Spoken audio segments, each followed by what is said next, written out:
കുതിച്ച് കയറിയ സ്വർണ്ണവിലയിൽ കഴിഞ്ഞ ദിവസങ്ങളിൽ വലിയ ഇടിവാണ് സംഭവിച്ചത്. എന്നാൽ ഇന്നലെ വീണ്ടും വിലയിൽ ചെറിയ വർധനവുണ്ടായിരുന്നു. വരും ദിവസങ്ങളിൽ സ്വർണ്ണവില ഇനിയും കുറഞ്ഞേക്കുമെന്നാണ് ചിലർ പ്രവചിക്കുന്നത്.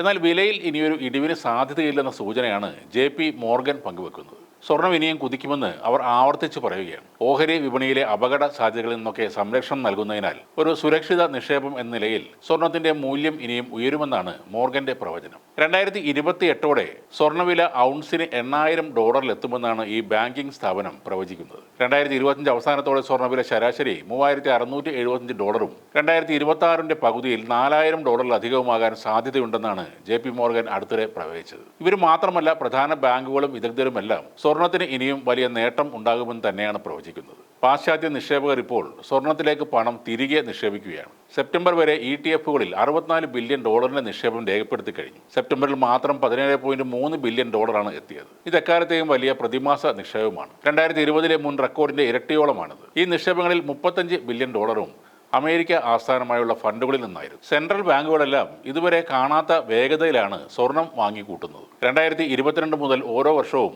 1000 ടണ്ണിലധികം സ്വർണമാണ് വാങ്ങിയത്. ഇത് 2016-2021 ശരാശരിയുടെ ഇരട്ടിയിൽ അധികമാണ്. ഈ വർഷം പോളണ്ടും കസാഖിസ്ഥാനുമാണ് പ്രധാനമായും സ്വർണം വാങ്ങിയത്. യൂറോയെ മറികടന്ന് സ്വർണം ഇപ്പോൾ ലോകത്തിലെ രണ്ടാമത്തെ വലിയ കരുതൽ ധനമായി മാറിയിട്ടുണ്ട്. ചൈനയും സ്വർണം വാങ്ങി കൂട്ടുകയാണ് ഇപ്പോൾ. ലോകത്ത് ഏറ്റവും കൂടുതൽ സ്വർണം ഉപയോഗിക്കുന്നത് ചൈനയാണെന്നാണ് ഏറ്റവും പുതിയ കണക്കുകൾ വ്യക്തമാക്കുന്നത്. പീപ്പിൾസ് ബാങ്ക് ഓഫ് ചൈന തുടർച്ചയായി സ്വർണം വാങ്ങി കൂട്ടുകയാണ്. ചൈനയുടെ ഈ സ്വർണം വാങ്ങൽ ലോകത്തിന് തന്നെ ഒരു അമ്പരപ്പായി മാറുകയാണ്. റിപ്പോർട്ടുകൾ പ്രകാരം ചൈനയുടെ വൻമതിൽ പോലെ തന്നെ അതിശക്തമാകുകയാണ് അവരുടെ സ്വർണ്ണശേഖരവും. ഡോളർ അടിസ്ഥാനത്തിൽ ചൈനയുടെ സ്വർണ്ണശേഖരം ഇപ്പോൾ ഏതാണ്ട് $270 ബില്യൺ എത്തിയിട്ടുണ്ട്.